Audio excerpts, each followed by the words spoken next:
하나님 말씀을 보겠습니다. 로마서 8장 29절부터 30절입니다. 로마서 8장 29절부터 30절. 신약성경 250페이지에 있습니다. 로마서 8장 29절 30절. 신약성경 250페이지. 제가 봉독해 드리겠습니다. 하나님이 미리 아신 자들을 또한 그 아들의 형상을 본받게 하기 위하여 미리 정하셨으니 이는 그로 많은 형제 중에서 맏아들이 되게 하려 하심이니라.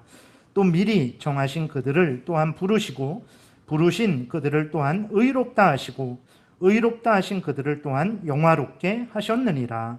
아멘. 기도드리겠습니다.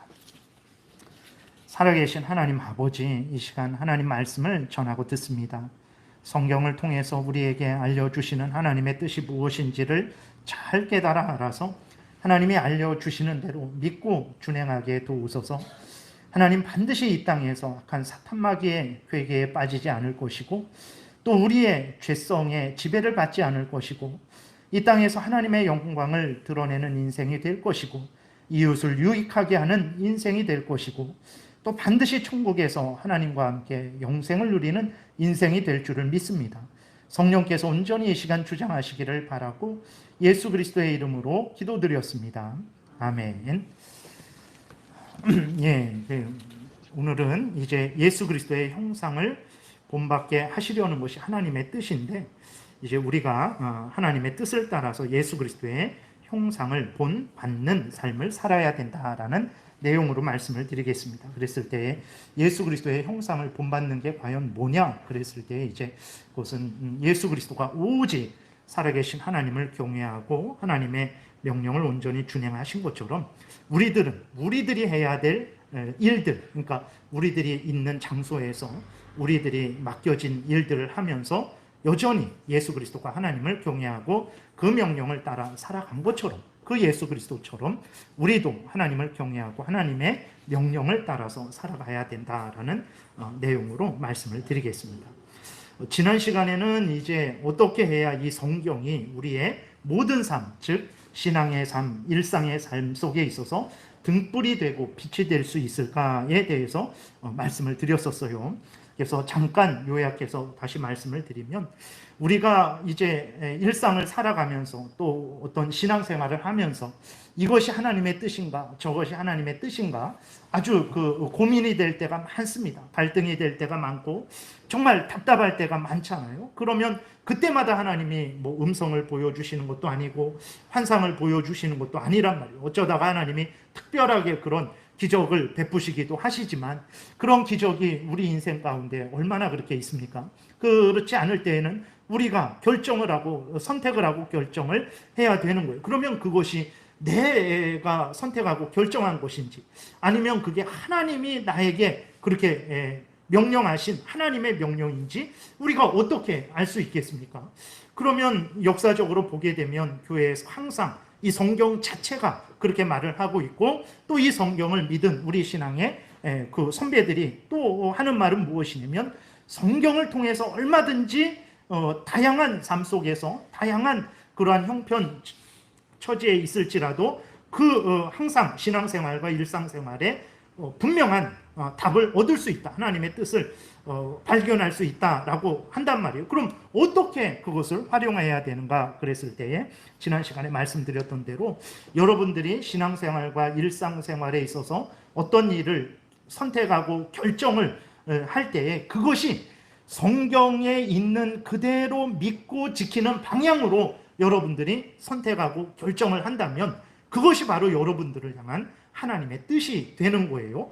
하나님이 직접 이렇게 예전에는 선지자들을 통해서 뭐 환상과 꿈을 통해서 하나님이 직접 나타나심을 통해서 말씀을 하셨지만 성경을 기록하신 이후로는 이 성경을 통해서 하나님의 뜻을 따라 살아가게 하신 거거든요. 그러면 3,500년 전, 1,900년 전 그때 기록된 성경인데 오늘 우리가 어떻게 이 성경을 가지고 하나님의 뜻을 알 수 있습니까? 그랬을 때 여러분들이 어떤 결정을 하시던 어떤 선택을 하시던 그것이 신앙생활에 관련된 것이든 아니면 일상생활에 가정의 일이든 직장의 일이든 간에 여러분들이 성경을 지키는 방향으로 성경을 그대로 믿고 받아들이고 지키는 방향으로 결정을 하시면 그게 여러분들을 향한 하나님의 뜻이 되는 것입니다. 그래서 특별히 또 그럼 우리가 성경을 자세히 모르잖아요.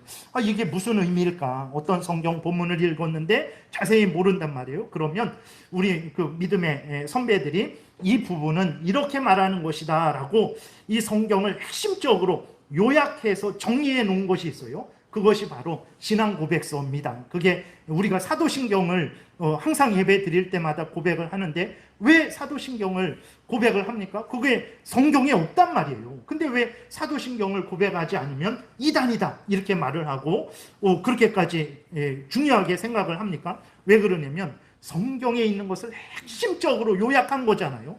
하나님이 천지를 창조하신 거 성경에 있잖아요. 예수 그리스도가 하나님의 아들인 거 성경에 있잖아요. 예수 그리스도가 동정녀 마리아에게서 태어나신 거 성경에 있잖아요. 예수 그리스도가 이 땅에서 고난받으시고 우리를 대신해서 십자가에 못 박혀 죽으신 거 성경에 있잖아요. 그러니까 이 성경은 이렇게 이야기로 쭉 이렇게 있기 때문에 그것을 쭉 우리가 읽어나가야 되고 읽어나가면서 그 핵심을 이렇게 알아야 되는데 어떨 때에는 놓칠 때가 있단 말이에요. 그래서 그러한 성경이 말하는 핵심을 아주 요약하고 설명해 놓은 게 그게 사도신경이고, 그리고 또 사도신경과 같은 신앙 고백들이 여러 개 있습니다. 역사적으로 교회에서. 그래서 저 밖에 그 책을, 그 신앙 고백집이 원래는 더 많은데 우리 장로교 안에서 핵심적으로 그렇게 사용하는 신앙 고백을 모아둔 책이 있거든요. 그래서 여러분들이 어떤 것을, 무슨 일을 선택하고 결정을 하실 때에 첫 번째로는 성경을 지키고 준행하는 방향으로 그러한 선택을 하시고 결정을 하시면 되는 것이고, 그리고 이 성경을 핵심적으로 교회에서 공적으로 인정된 거, 사람이 막 마음대로 만들어낸 거 말고 교회에서 공적으로 인정을 한 거예요. 공적인 신앙 고백서와 교회법을 지키는 방향으로 결정을 하시면 그게 여러분들을 향한 하나님의 뜻입니다. 그래서 그렇게 여러분들이 성경을 1차적으로는 성경을 지키는 방향으로, 그 다음에 성경을 핵심적으로 요약해 놓은 그 신앙 고백서, 사도신경과 같은 신앙 고백서와 또 교회법을 지키는 방향으로 결정을 하시면 그게 하나님의 뜻입니다. 그리고 그렇게 결정했는데 여러 가지가 남았어요. 성경으로 점검했는데 오라요. 또 신앙 고백서, 교회법으로 점검했는데 여러 가지가 남았어요. 그때는 어떻게 하냐? 그때는 그리스도인의 선한 양심을 따라서, 그 다음에 건전한 상식, 건전한 상식이라고 해서 세상에서 무조건 통용되는 상식이 아니라 하나님의 말씀에 어긋나지 않는 상식, 그 상식을 따라서 나는 뭐 어떤 색깔이 노란색이 더 좋다. 그러면 뭐 빨강, 노랑, 파랑이 있을 때 나는 얼마든지 노랑을 이렇게 선택을 할 수 있는 거예요. 나는 뭐 신랑감을, 신부감을 구할 때 예를 들어서 신랑감이 나는 키 큰 사람이 좋다. 뭐 나는 뭐 키 작은 사람도 상관없다. 뭐 이런 차원에서 둘 다 하나님을 잘 믿고 또 어떤 그 신앙생활을 잘하고 다 점검을 했을 때 뭐 두 명이 남았으면 누구를 택해야 되는가? 그때는 내가 더 좋아하는 사람을 택하면 되는 거예요. 근데 내가 좋아하는 사람을 택하는 게 먼저 나오면 안 됩니다. 내 신앙 양심이, 내 마음이 제일 먼저 기준이 되고 그 다음 성경, 그 다음 신앙 고백서 이렇게 되면 안 되고 1차적으로는 성경, 그 다음에 신앙 고백서, 교회법, 그 다음에 내 선한 그리스도인의 양심, 건전한 상식을 따라서 결정하시면 되는 거예요. 반대로 여러분들이 성경을 어기게 되고 신앙 고백서와 교회법을 어기게 되고, 다시 말해서 사도신경과 다른 결정을 하게 된다. 그것도 하나님의 뜻이 아닙니다. 그리고 그리스도인의 선한 양심, 건전한 상식을 어기게 된다면 그건 하나님의 뜻이 아니에요. 아무리 이 결정을 하게 되면 많은 물질과 높은 지위 권세와 아주 내 앞길이 형통하게 열릴지라도 그 결정으로 인해서 성경을 어기게 된다. 그 다음에 신앙 고백서와 교회법을 어기게 된다. 내 선한 양심과 그 다음에 건전한 상식을 어기게 된다면 그건 하나님의 뜻이 아닙니다. 아주 분명하게 여러분들이 그렇게 기준을 세워두시면 하나님과 멀어지게 하고 하나님을 더 사랑하지 못하게 하고 사람을, 세상을 더 의지하게 하고 그런다면 그건 하나님의 뜻이 아니에요. 그래서 여러분들 이렇게 계속해서 성경에 대해서 성경을 이렇게 활용해야 됩니다, 이렇게 선용해야 됩니다라고 이렇게 말씀을 계속해서 드리는 이유는 무엇이냐면 그것이 하나님의 뜻이기 때문에 그런 거예요. 그래서 여러분, 하나님이 천지를 창조하시고 사람을 만드실 때 하나님께서 왜 사람을 만드셨을까요? 하나님이 사람에게 원하시는 것이 무엇일까요? 다른 거 원하시지 않았어요. 하나님이 사람을 만드시고 생육하고 번성하라 이렇게 말씀을 하셨죠. 근데 마음대로 생육하고 번성하는 게 아닙니다. 하나님의 말씀에 근거해서 생육하고 번성하는 것을 하나님께서 처음부터 의도하신 거예요. 그렇기 때문에 사람은 그리스도인뿐만 아니라 원래 사람이 지음을 받을 때, 모든 인간들이 지음을 받을 때 하나님은 하나님의 뜻을 따라 하나님의 명령에 따라서 살아가도록 지으신 거예요. 근데 왜 오늘날 보게 되면 수많은 사람들이 하나님의 말씀을 따라 살아가지 않잖아요. 왜 그렇습니까? 우리가 잘 아는 대로 아담과 하와의 타락 때문에 그런 것입니다. 아담과 하와가 이제 범죄함으로 말미암아서 하나님의 말씀을 버리고 자신들의 탐욕을 따랐죠. 악한 사탄 마귀의 거짓말을 따랐습니다. 이렇게 범죄함으로 인해서 그들은 하나님의 진노를, 하나님의 형벌을, 하나님의 저주를 받았어요. 그래, 하나님의 형벌이 무엇입니까? 이전에 받았던 특권들을 하나님이 다시 박탈하셨습니다. 그 특권들 중에서 박탈하신 그 특권들 중에서 하나가 뭐냐면 하나님의 말씀을 따라 살아가는 그 특권을 박탈당한 거예요. 그래서 여러분, 오늘날 우리들은 그리스도인들이 하나님의 말씀을 따라 살아가는 것이 특별한 것이고, 원래는 그냥 하나님의 말씀 따라 살아가지 않고 자기 마음대로 살아가는 것이 당연한 거 아닌가라고 생각을 하는데 아닙니다. 원래는 하나님이 처음부터 아담을 만드시고 그 아담의 모든 후손들을 향해서 정하신 뜻이 무엇이냐면 하나님의 뜻을 따라서 이 하나님의 뜻, 하나님의 말씀, 이 성경 말씀이죠. 오늘날로 말하면 성경 말씀을 따라서 살아가게 하려고 지으신 거예요. 근데 범죄함으로 말미암아서 하나님이 주셨던 은혜를 박탈하셨는데, 그 박탈하신 은혜 중에 하나가 뭐냐면 하나님 말씀을 따라 살아가는 그거예요. 그래서 사람들이 그 은혜를 박탈당했기 때문에 사람들이 어떻게 살아가는 것입니까? 자기 생각을 따라서 살아가는 것이고, 심지어 사탄 마귀의 말을 따라서 살아가게 되는 거예요. 오늘날 그리스도인들 중에서도 정말 하나님의 말씀대로 살아가지 않는 것을 자유다, 좀 더 너무 가정에서도 하나님 말씀, 직장에서도 하나님 말씀, 교회 가서도 하나님 말씀, 도대체 하나님 말씀 따라 항상 살아가야 된단 말인가? 좀 자유를 얻고 싶다. 이거는 너무 무거운 짐이다 라고 생각을 하고 하나님의 말씀을 따라서 살아가지 않는 것을 자유롭게 더 좋은 것으로 여긴단 말이에요. 정말 잘못된 일입니다. 창세기를 가만히 여러분 우리가 성경을 살펴보세요. 하나님이 처음부터 하나님이 은혜를 주셨을 때에는 사람들이 하나님의 말씀을 기쁘고 즐거워하게 그 말씀을 따라 살아간 거예요. 근데 언제부터 그 말씀을 따라 살아가지 않았냐? 범죄에서 형벌 받은 이후부터 그 말씀을 따라 살아갈 수 있는 특권을 빼앗긴 이후부터라는 것을 우리가 기억을 해야 되는 것입니다. 하나님의 말씀대로 살지 않는 것은요, 자유가 아닙니다. 그것은 좋아할 일이 아닙니다. 왜 그렇습니까, 여러분? 하나님의 말씀을 따라가지 않는 사람들의 그 인생을 살펴보세요. 성경을 통해서도 살펴보시고 우리 주변의 삶을 통해서도 살펴보세요. 하나님의 말씀을 따르지 않고 인간의 말, 자기의 생각, 자기의 경험, 사람들의 말, 세상의 말, 그 다음에 악한 사탄 마귀의 말을 따라 살아간 사람 중에서 참으로 복된 인생을 살아간 사람이 있는지 한번 여러분들이 성경을 처음부터 끝까지 가만히 한번 살펴보세요. 그리고 여러분 주변을 한번 보세요. 정말 하나님의 말씀을 던져버리고 복된 인생을 살아간 사람이 있는지 없습니다. 다 사탄의 종로로 타든지 자신의 탐욕의 종로로 타든지 사람들의 헛된 사상의 종로로 타든지 그러한 종로로 타다가 결국은 마지막에 영원한 지옥불에 던져진 것을 우리는 성경을 통해서 확인하게 되고 우리의 실제 삶을 통해서 확인하게 되잖아요. 여러분, 하나님의 말씀을 던져버린 사람들이 얼마나 어리석게 됩니까? 수학은 잘하고 영어는 잘하고 세상 돈 버는 것은 잘하지만 그 얼마나 어리석게 됐는지 돌덩어리, 나무 조각, 쇳덩어리에게 절을 합니다. 그것이 자기를 살려줄 걸로 그렇게 믿어요. 그러면서 그 앞에 1000번을 절하고 3000번을 절하고 그 앞에 기도를 한단 말이에요. 근데 여러분, 돌덩어리에 절하는 짐승을 봤습니까? 돌덩어리한테 자기를 구해달라고 하는 짐승을 봤어요? 그런 짐승 하나도 없어요. 근데 사람이 하나님의 말씀을 따라서 살아가지 않으니까 짐승보다도 어리석게 되는 거예요. 짐승보다도 어리석어서 돌덩어리에 절을 하는 거예요. 쇳덩어리에 절을 하고 나무 조각에 절을 하고 자기를 살려달라고 그 돌덩어리에 비는 거예요.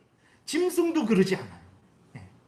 우리가 하찮게 생각하는 돼지나 뭐 이런 것들도 돌덩어리에는 절하지 않습니다. 근데 사람이 하나님의 말씀을 버리고 나니까 돌덩어리에 절하는 어리석은 사람이 되는 거예요. 얼마 전에 이렇게 건물이 무너져서 많은 사람이 죽는 참 이렇게 안타까운 일이 일어났어요. 근데 그 중에서 나라의 최고 지도자 중에 한 사람이 하는 말이 무엇입니까?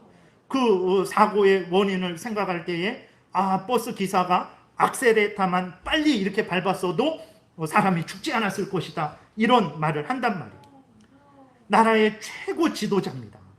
근데 이 땅에 그 건물이 무너져서 그 사람들이 그 건물 더미에 깔려 죽었어요. 근데 그 원인을 찾는데 뭐라고 원인을 찾냐면 버스 기사가 악셀에다 빨리 밟지 않아갖고 사람들이 깔려 죽었다는 거예요. 최고 지도자임에도 불구하고 이 땅에 사고가 왜 일어나는지, 사람들이 왜 죽는 일이 일어나는지, 왜 사람들이 안전을 먼저 중시하지 않고 탐욕을 따라서 그렇게 안전을 소홀하게 하는지 모르는 거예요. 그러니까 어떻게 합니까? 엉뚱한 대안을 내놓게 되는 거예요. 엉뚱한 판단을 하게 되고 엉뚱한 대안을 내놓게 되니까 아무리 대안을 내놔도 해결이 안 되는 거예요. 인간 삶의 문제가 해결이 안 되는 것입니다. 사람들이 탐욕에 빠지는 것, 악한 생각을 하는 것, 서로 시기하고 질투하고 모함을 하고 모함을 받기도 하고 세상을 사랑하고 전쟁을 하고 죽고 죽이고 사고를 내기도 하고 사고를 당하기도 하는 이러한 일들, 인생을 살아가면서 병이 걸리고 정말 고난을 당하고 아프고 약해지는 그러한 일들, 왜 이러한 일들이 일어나는 것입니까? 여러분, 왜 이러한 일들이 일어나는 것입니까? 내가 열심히 공부 안 해서 일어나는 일들입니까? 물론 어느 정도 영향은 있겠죠. 그런데 아니면 내가 무슨 좋은 약을 먹지 않아서 이러한 일들이 일어나는 것입니까? 아닙니다. 왜 일어납니까? 성경은 분명하게 말하고 있어요. 하나님의 말씀을 버렸기 때문에 이런 일이 일어나는 거예요. 하나님의 말씀을 버렸기 때문에 그게 죄입니다. 하나님의 말씀을 버린 게 죄예요. 하나님의 말씀을 따르지 않는 게 죄입니다. 하나님의 말씀을 따르는데 소홀한 게 죄예요. 내가 이웃을 사랑했어요. 근데 내 몸처럼 사랑하지 않는 게 죄입니다.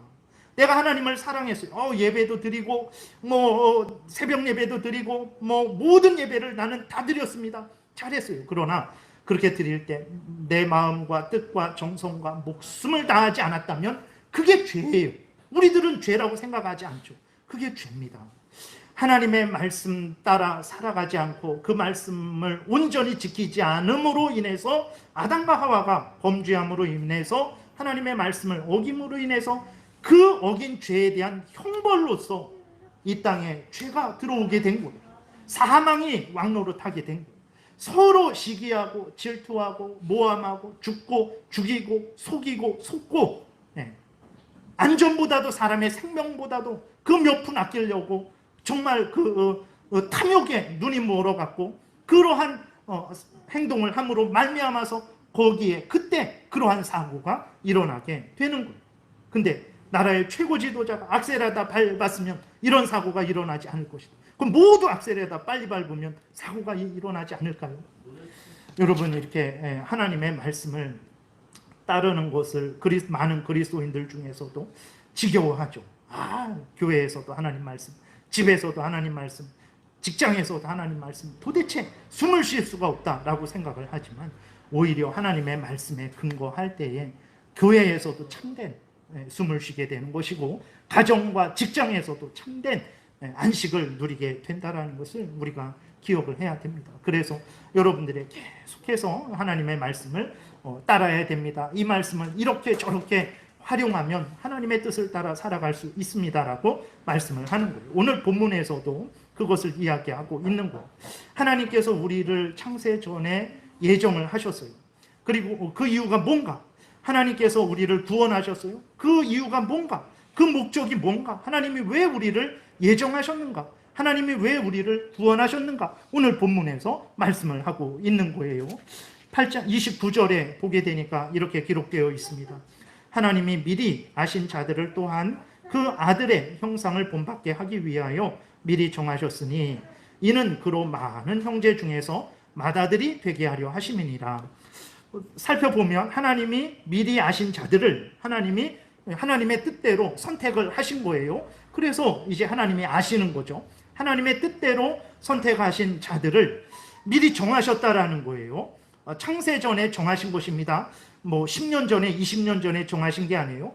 하나님이 하나님의 뜻대로 창세 전에, 에베소서 1장에 아주 자세히 나와 있죠. 창세 전에 정하신 거예요. 그래서 여러분, 우리가 이 땅에 태어난 것이 우연히 되어진 일 아닙니다. 창세 전에 하나님의 뜻 가운데 되어진 일이라는 거예요. 그러면 하나님이 왜 창세 전에 우리를 선택하셨는가? 왜 창세 전에 우리를 예정하셨는가? 그랬을 때 그 이유가, 목적이 무엇입니까? 그 아들의 형상을 본받게 하기 위하여 미리 정하셨다 그랬어요. 그래서 예수 그리스도를 맏아들로 삼으셨다라는 거예요. 맏아들로 삼으셨다라는 것은, 그러니까 예를 들어서 우리가 첫째 아들이 이 길을 가면 둘째 아들도 따라가야 되고 셋째 아들도 따라가야 되는 거잖아요. 그런 것처럼 예수 그리스도를 우리 앞에 세우셔서 예수 그리스도가 죽음에서 부활하게 하시고 승천하게 하시고 예수 그리스도가 천국에서 영광을 누리는 것을 우리에게 보여주시는 거예요. 너희들도 이렇게 예수 그리스도를 믿으면 예수 그리스도처럼 무덤에서 부활할 것이다. 나중에 하나님과 함께 영생을 누릴 것이다. 그것처럼 예수 그리스도를 본을 삼으신 거예요. 그래서 그런 차원에서 맏아들로 삼으셨다, 이렇게 말을 하는 거거든요. 그러니까 우리를 왜 하나님께서 창세전에 선택을 하셨는가? 우리를 왜 하나님께서 미리 정하셨는가? 예수 그리스도의 형상을 본받게 하려고. 그럼 예수 그리스도의 형상을 본받게 한다라는 게 뭔가? 좀 다시 정리해서 말씀드리면, 이제 예수 그리스도가 하나님의 아들이시잖아요. 그러면 우리 그것처럼 우리를 하나님의 자녀 삼아 주시기 위해서, 물론 우리는 양자입니다. 양자 되는 거예요. 어쨌든 하나님께서 예수 그리스도처럼 우리를 하나님의 자녀, 아들 삼아 주시기 위해서라는 의미가 있고, 예수 그리스도는 정결하고 거룩하시죠. 우리로 하여금 죄에서 구원을 받아서 정결하고 거룩한 하나님의 자녀 삼아 주신다라는 의미도 있고, 또 예수 그리스도는 오직 이 땅에서 하나님을 경외하고 하나님의 명령을 준행했잖아요. 그것처럼 우리로 하여금 이 땅에서 하나님을 경외하고 하나님의 명령을 따라서 살게 만드신다라는 의미가 있는 거예요. 그러니까 예수 그리스도의 형상을 본받게 한다라는 게 뭐냐? 예수 그리스도처럼 우리를 하나님의 자녀 삼아 주시고 우리를 정결하고 거룩하게 하여 주시고, 이 땅에서 예수 그리스도가 행했듯이 우리가 해야 되는 우리 자리에서 하나님이 보내주신 그 자리, 그 형편 처지에서 하나님을 경외하고 그 명령을 준행하게 하시려고 우리를 창세전에 선택하시고 우리를 예정하셨다라는 거예요. 이 일을 이루시기 위해서 30절에 보게 되니까 하나님께서 무슨 일을 하셨습니까? 이 일을 이루시기 위해서 30절에 또 미리 정하신 그들을 하나님이 정하신 거예요. 이렇게 정하시고, 정하신 그들을 또한 부르신다라는 것은 때가 되니까 성령이 우리에게 역사하셔서 우리를 거듭나게 하시고 우리가 죄인임을 깨닫게 하시고 예수 그리스도가 구주이심을 알게 하시고, 그래서 회개하고 예수 그리스도를 믿게 하신다라는 의미입니다. 하나님의 자녀로 부르신다라는 거예요. 하나님이 정하시고 미리 정하신 그들을 또한 부르신 그들을 또한 의롭다 하시고, 우리는 의로움을 받았잖아요. 우리는 원래 의롭지 않은데 예수 그리스도의 의를 덧입어서 하나님이 의롭다 칭해 주신 거예요. 그리고 우리를 어떻게 하실 것입니까? 영화롭게 하실 것이죠. 그것을 말씀을 하는 거예요. 하나님이 정하시고 부르시고 의롭다 하시고 의롭다 하신 우리들을 영화롭게 하시는 그 목적이 무엇입니까? 그것은 바로 그 아들의 형상을 본받게 하려고, 다른 표현으로 우리를 하나님의 자녀 삼아 주시고 우리를 거룩하게 만드시고 우리로 하여금 하나님을 경외하고 그 명령을 따라 살아가게 하려고 하나님께서 우리를 정하시고 부르시고 의롭다 하시고 우리를 영화롭게 하신다라는 거예요. 다시 말해서 정리하면 우리를 구원하신 목적이 뭐냐라고 그랬을 때, 하나님이 우리의 죄를 용서해 주신 목적이 뭐냐, 우리로 하여금 예수 그리스도를 믿게 하신 목적이 뭐냐, 왜 예수 그리스도를 믿게 하셨냐 그랬을 때 바로 우리로 하여금 예수 그리스도처럼 하나님을 경외하고 하나님의 명령을 따라 살아가게 하려고 하나님께서 창세전에 미리 계획하신 것이고 그 계획하신 대로 이루셨다라고 오늘 본문에서 말을 하고 있는 것입니다. 여러분, 그리스도인들은 왜 죄를 미워하고 자신의 탐욕을 따르지 말고 세상의 가치관을 따르지 말고 더더군다나 악한 사탄 마귀의 그 괴계를 따르지 말아야 됩니까? 하나님의 뜻이 아니에요. 하나님의 뜻이 아니기 때문에 그렇습니다.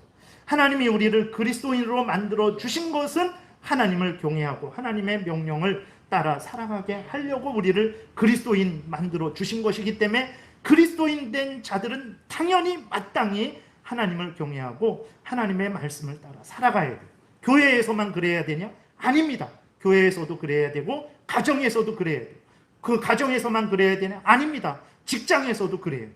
그럼 부유하고 평안하고 문제 없을 때에만 그래야 되냐? 아닙니다. 가난하고 어렵고 아프고 괴롭고 고통스러울 때에도 여전히 한결같이 하나님을 경외하고 하나님의 명령을 따라서 살아가야 되는 거예요.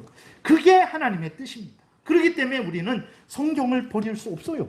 성경 하나님의 뜻이 여기 이렇게 기록이 되어 있어 갖고 하나님이 이 성경에서 알려주는 대로 우리로 신앙생활하고 우리로 가정생활하고 우리로 직장생활하게 하시기를 원하시기 때문에 우리는 교회에서도 성경 중심으로, 가정에서도 성경 중심으로, 직장에서도 성경 중심으로 살아가야 되는 거예요.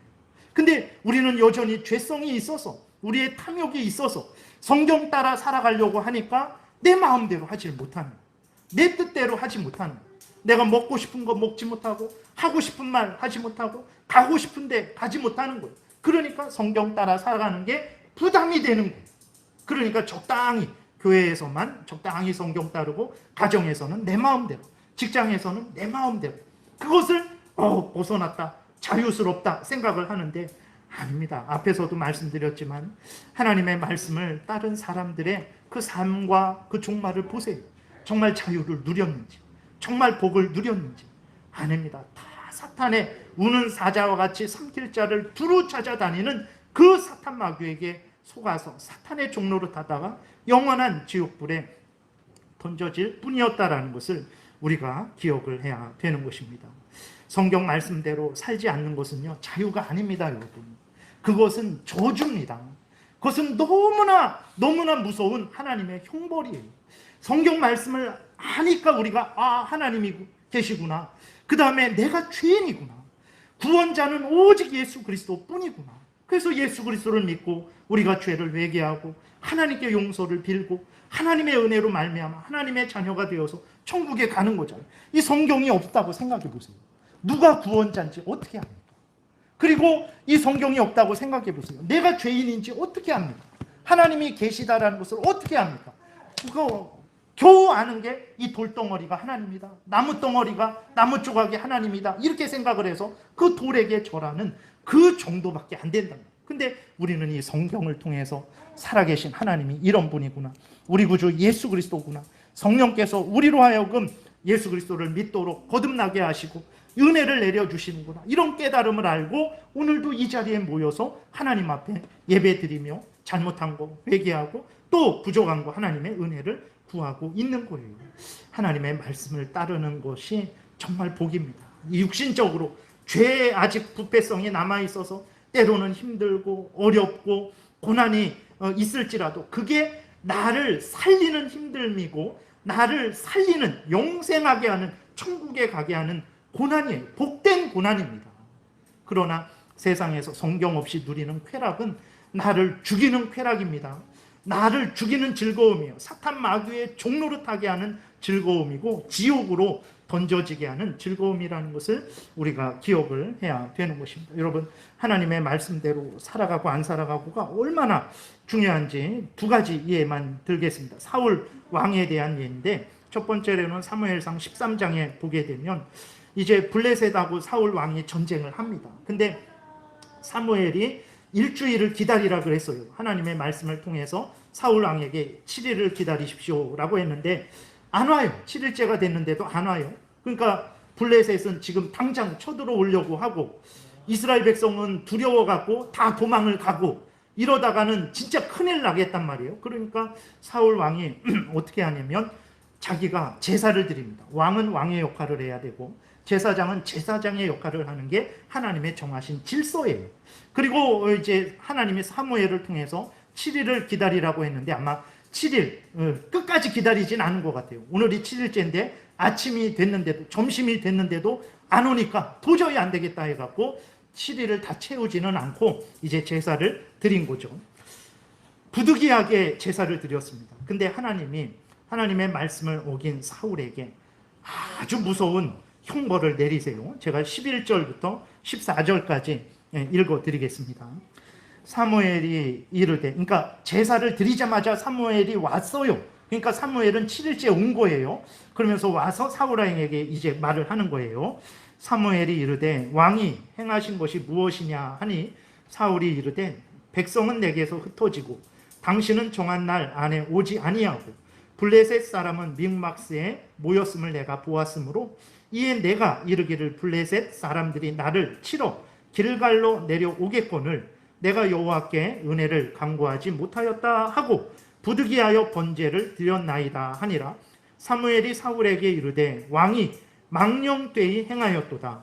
왕이 왕의 하나님 여호와께서 왕에게 내리신 명령을 지키지 아니하였도다. 그리하였더라면 여호와께서 이스라엘 위에 왕의 나라를 영원히 세우셨을 것이거늘 지금은 왕의 나라가 길지 못할 것이라.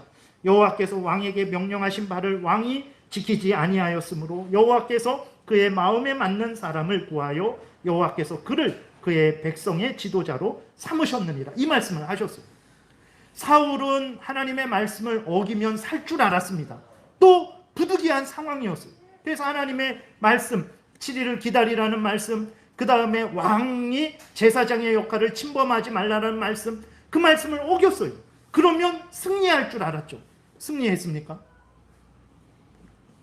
하나님에 의해서 왕의 직위를 박탈당하는 계기가 되었다라는 것을 우리가 생각해야 됩니다.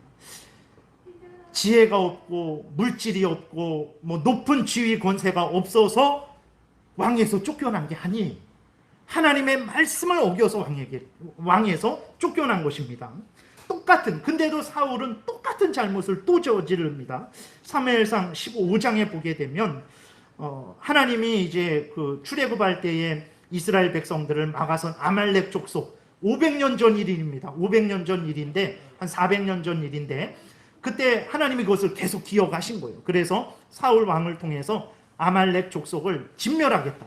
내가 이스라엘 백성들을 애굽에서 건져낼 때 그 앞길을 막은 아말렉 족속을 내가 너를 통해서 진멸하겠다. 그러니 아무것도 남기지 말고 다 진멸해라 라고 하나님이 말씀을 하세요. 근데 사울 왕이 그러지 않죠. 자기의 탐욕도 있고 백성들도 우리 이렇게 전쟁했는데 빈손으로 돌아가야 됩니까? 라고 하면서 요구를 하게 되니까 그래 그러면 적당히 남기자 하고 하나님 말씀을 어기게 되거든요. 어떻게 됩니까? 15장 18절부터 제가 읽어드릴게요. 여호와께서 또 이제 사무엘이 돌아오는 사울에게 이야기하는 거예요.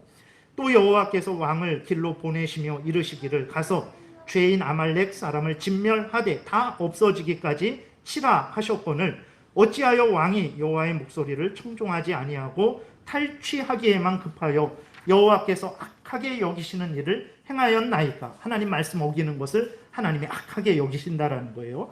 20절 사울이 사무엘에게 이르되 나는 실로 여호와의 목소리를 청종하여 여호와께서 보내신 길로 가서 아말렉 왕 아각을 끌어왔고 아말렉 사람들을 진멸하였으나 다만 백성이 그 마땅히 멸할 것 중에서 가장 좋은 것으로 길갈에서 당신의 하나님 여호와께 제사하려고 양과 소를 끌어왔나이다 하는지라. 사무엘이 이르되 여호와께서 번제와 다른 제사를 그의 목소리를 청종하는 것을 좋아하심 같이 좋아하시겠나이까? 하나님이 진짜 좋아하시는 것이 무엇입니까? 하나님의 말씀을 듣고 그대로 준행하는 것을 좋아하시지, 그 양 잡아 드리고 소 잡아 드리는 그것을 좋아하십니까? 왜 번제를 드리라고 하는 것입니까? 하나님의 명령을 준행하라는 차원에서 번제를 잡아 드리라는 것이지, 소 태우는 거, 양 태우는 거, 그거 향기 맡으려고 번제를 드리는 것입니까? 라고 사무엘이 사울을 책망하는 거죠. 순종이 제사보다 낫고 듣는 것이 순양의 기름보다 나으니. 그렇죠. 미가서 6장에도 보게 되면 이스라엘 백성들이 내가 하나님을 어떻게 기쁘게 하지? 내가 천천의 순양을 하나님께 드릴까? 만만의 강수 같은 기름을 하나님께 드릴까? 내 자식을 하나님께 드릴까? 내 모든 인생을 하나님께 드릴까? 도대체 하나님은 뭘 해야 그렇게 기뻐하실까? 라고 이렇게 하죠. 하나님이 분명히 말씀하신 것. 사람아, 하나님이 기뻐하시는 것이 선하신 것이 무엇인지 너에게, 이스라엘 백성 너희들에게 보여주지 않았느냐? 겸손히 하나님을 사랑하고 하나님 뜻 따라 살아가는 것, 그거 하나님이 원하지 않느냐? 똑같은 말씀이죠. 하나님이 그의 목소리를 청종하는 것을 좋아하신 같이 다른 제사를 좋아하시겠습니까? 순종이 제사보다 낫고 듣는 것이 순양의 기름보다 나으니 이는 거역하는 것은 점치는 죄, 점장이를 찾아가는 죄와 똑같고, 완고한 것은 듣지 않는 거죠. 고집 피우면서 하나님 말씀 듣지 않고 자기 고집대로 하는 거예요. 사신우상, 사악한 우상에게 절하는 죄와 같음이라. 왕이 여호와의 말씀을 버렸으므로 여호와께서도 왕을 버려 왕이 되지 못하게 하셨나이다. 이렇게 말씀을 하셨어요. 사울이 왜 왕에서 쫓겨났습니까? 정치 잘못해서, 어떤 전쟁 잘못해서? 아닙니다. 하나님 말씀을 버려서예요. 아담과 하와가 왜 에덴 동산에서 쫓겨났습니까? 어떤 물질이 없어서 높은 지위 권세 얻지 못하고 자기는 낮은데 하층민이라서 쫓겨났습니까? 하나님 말씀을 버려서 쫓겨난 거예요. 민수기 지난 시간에도 말씀드렸듯이 4장에서 보게 되면 왜 그 이스라엘 백성들이 광야에 엎드러졌습니까? 정치 잘못해서, 경제 잘못해서 그렇습니까? 아니에요. 하나님의 말씀을 믿고 따르지 않으니까. 분명히 하나님이 우상을 숭배하지 말아라, 간음을 행하지 말아라, 오직 하나님을 경외하라 그랬는데, 그 발락 왕이 그 우상 숭배하며 음행하는 그 제사를 드릴 때 거기에 넘어가 갖고 우상 숭배하다가 같이 음행하다가 24,000명이 하루아침에 다 죽은 거는, 그 가나안 땅에 들어간 사람들은 돈 많고 부유하고 학연 있고 혈연 있고 그런 사람들이 가나안 땅에 들어갔습니까? 아니에요. 하나님의 말씀을 굳게 지킨 자들이 돈 없어도, 학연 없어도, 힘 없어도, 지혜 없어도, 능력 없어도 가나안 땅에 들어간 것입니다. 여러분, 하나님의 말씀 따라 살아가야 됩니다라는 말이 우리는 별로 그렇게 대단한 말이 아니잖아요. 너무 당연한 말이기도 하고. 근데 또 그 말이 때로는 귀찮고 힘들어요. 내 마음대로 살고 싶고, 내 마음대로 계획하고 싶고, 내 마음대로 이렇게 모든 일을 하고 싶단 말이에요. 그러니까 하나님의 말씀 따라 살아가려고 하지 않죠. 그리고 하나님의 말씀 따라 살아간다고 해서 지금 당장 우리 앞에 만사형통되는 일이 일어납니까? 하나님의 말씀 따라 살아가니까 이렇게 지나갈 때 사람들이 인사를 합니까? 아니면 들어와서 식사라도 하고 가시라고 합니까? 그런 일이 하나도 없단 말이에요. 차라리 이 세상에서 많은 돈을 가질 때, 높은 지위, 권세를 가질 때, 세상에서 똑똑한 어떤 학연이나 학맥을 가질 때, 그때 대우를 받지, 하나님 말씀 따라 살아갈 때 대우를 안 받는단 말이에요. 그렇게 되니까 이거는 그냥 교회에서나 그냥 하나님 말씀 따라 살아가는 말이겠지. 우리는 그리스도인들조차도 그렇게 생각을 하고 그 말씀을 듣는 것을 별로 좋아하지 않고 그 말씀을 따라 준행하는 것을, 가정에서도 직장에서도 교회에서도 준행하는 것을 중요하게, 중대하게 생각하지 않는 거죠. 그러나 우리가 아직까지 살펴봤듯이 무엇이 제일 중요했습니까? 인간에게서 무엇이 가장 중요했습니까? 하나님을 경외하고 그 명령을 따라 살아가는 것, 그거 가장 중요했어요.